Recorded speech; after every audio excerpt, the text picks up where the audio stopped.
Ry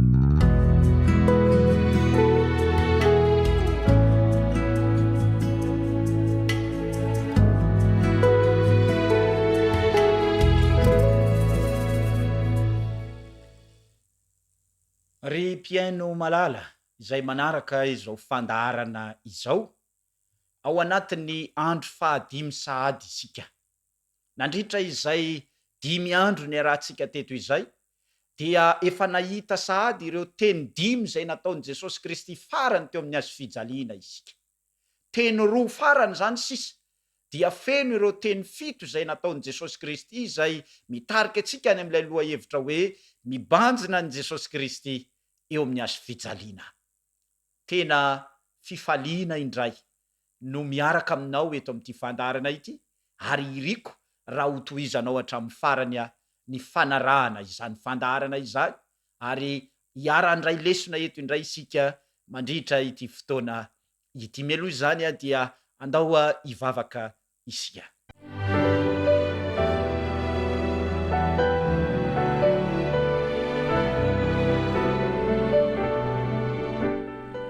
Andriamanitra rainay eo, isaoranay ianao tamin'izay andro 5 lasa efa niarahanay tiko izay.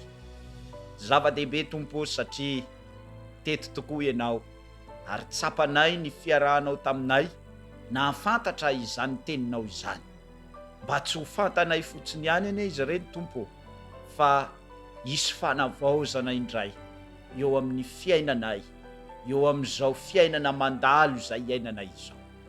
Ny teninao indray izay irinay ianarana eto amin'ity takariva ity, irinay Tompo raha aniraka ny fanahinao indray ianao, anampy anay rehetra ahafahanay mahatakatra izany. Amin'ny anaranao Jesosy Kristy. Amen.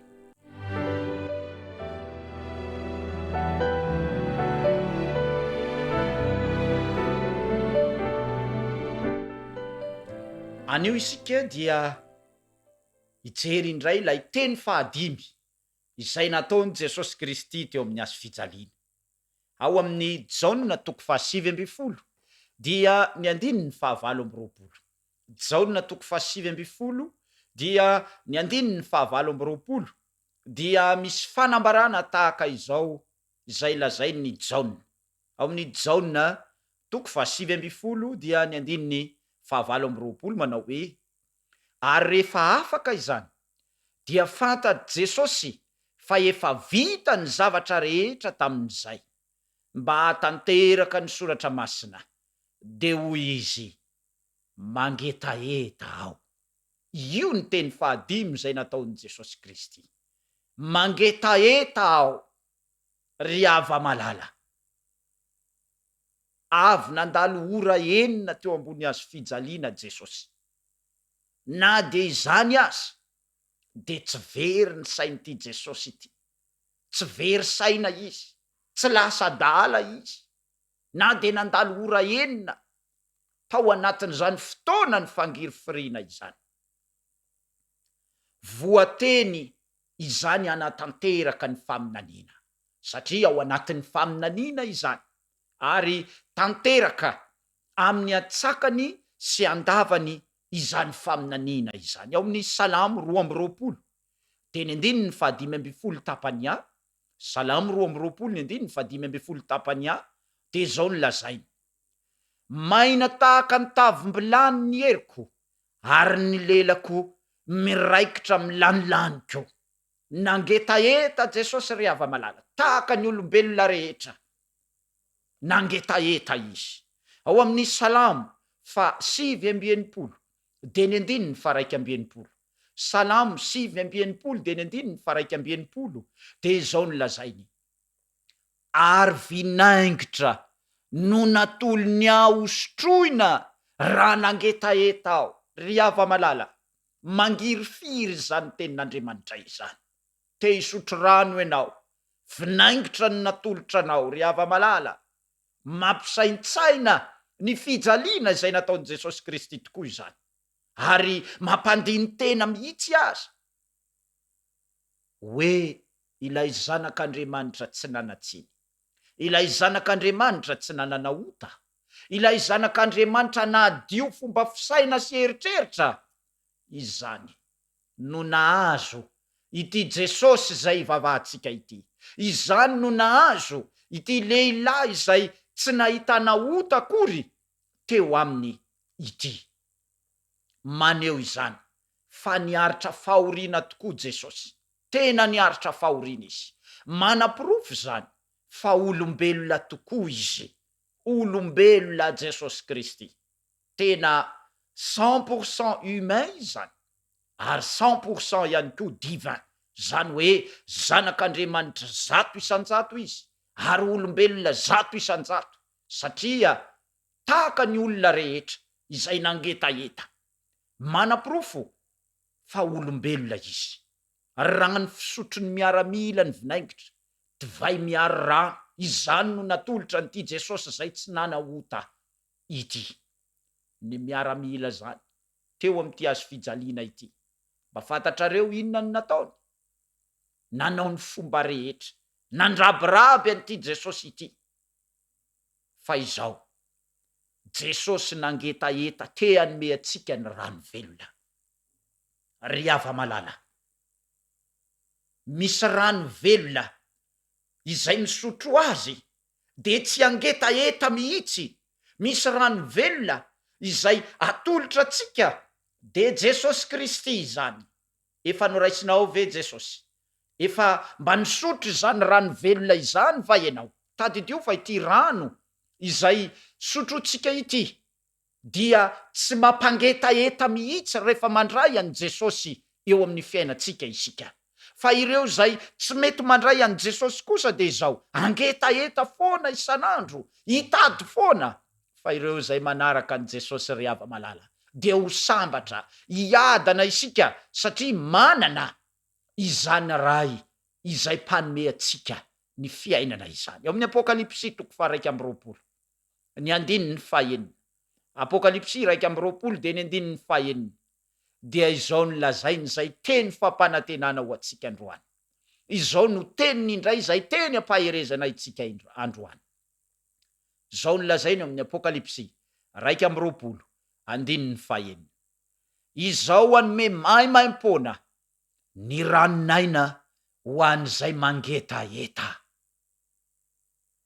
Ry kristianina namako, ry mpiainy malala, ry mpanaraka izao fandaharana izao naizanaiza toerana misy anao. Mety mieritreritra ianao hoe satria noho ny fahaizako, noho ny fahalalako, dia efa ampy ahy izao zavatra izao ka tsy orin zavatra ininona intsony ianao. Fa androany dia omen'Andriamanitra antsika indray. Raha miray amin'Andriamanitra isika, Andriamanitra hanome antsika maimaimpona de tsinona izany fa ny ranonaina ho an'izay mangetaheta izany. Irinao ary ve androany ny mba handray izany rano velona izay hosotrony omeny Jesosy Kristy ho antsika izany? Irinao ve ny handray izany rano izay omeny Jesosy Kristy maimaimpona ho an'ireo zay te hanaraka azy zany? Zava-dehibe ka ity teny 5 izay niresahan Jesosy Kristy teo amin'ny hazo fijaliana ity, ny mba isotrotsika ilay rano izay tsy mampangetaheta mihitsy. Iriko ny kristianina rehetra, iriko ianao handray an Jesosy Kristy, iriko ianao handray isafidy an Jesosy Kristy. Ny teniny dia milaza amitsika ao amin'ny Apokalipsy 7:20, manao hoe indro mitsangana eo ambaravaranao ka mandondona. Raha misy mihaino ny feoko ka mamono varavarana dia hiditra ho aminy aho ka hiara isakafo aminy. Ary izy amiko androany ry hava-malala mandondona ao am-ponao Jesosy Kristy, mandondona ao amin'ny varavarany tokantranony Jesosy Kristy izy isika. Azontsika atao zany androany. Jesosy Kristy dia manao ny fomba rehetra mba hanomezana antsika izany famonjena izany. Raisinao ve Jesosy? Ekenao ve Jesosy androany? Fa raha ekenao izy dia hiara isakafo aminao izy androany. Ary rehefa isotro ny rano velona ianao de tsy angetaeta intsony. Rehefa mandray an' Jesosy ianao de tsy angetaeta intsony. Rehefa misafidy ny anaraka an' Jesosy ianao de tsy angetaeta intsony. Banjino ary izany teny izany, ary aoka andray, aoka anaiky hisotro izany rano izany dia ho sitrana izao sianao. Aoka anaiky hisotro izany rano velona maimaim-poana izany de ho afaka amin'ireo falitona maro samihafa ianao. Ary aoka andray izany rano velona izay omeny Jesosy Kristy antsika izany dia ho sokafan'Andriamanitra indray ho atsika ny lanitra. Andriamanitra ne omba sy hitantana atsika. Andriamanitra ne anampy atsika ka ahita fifaliana isika eo ampandraisana, eo ampisotroana ity rano velona ity de Jesosy Kristy izany. Andeha hiaraka hivavaka isika.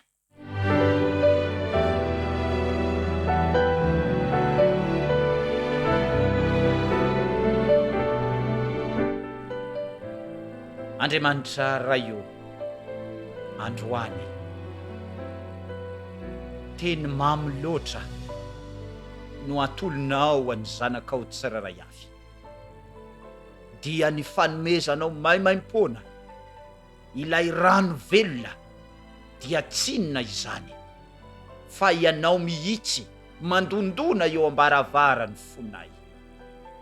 Raha io aoka mba anaiky izany izahay, aoka mba ho zava-dehibe ho raisinay ao am-po izany, ka irinay tompo am'ty anio ity dia ho zanakao mpanoanao izahay, ary andray anao eo amin'ny fiainanay isan'andro san'andro, ka tsy anota intsony izahay, tsy amerina fahotana intsony izahay, fa manana anao izay mpialolalana, mpanelanelana, ary efa manolotra izany fiainana vaovao ho anay izany.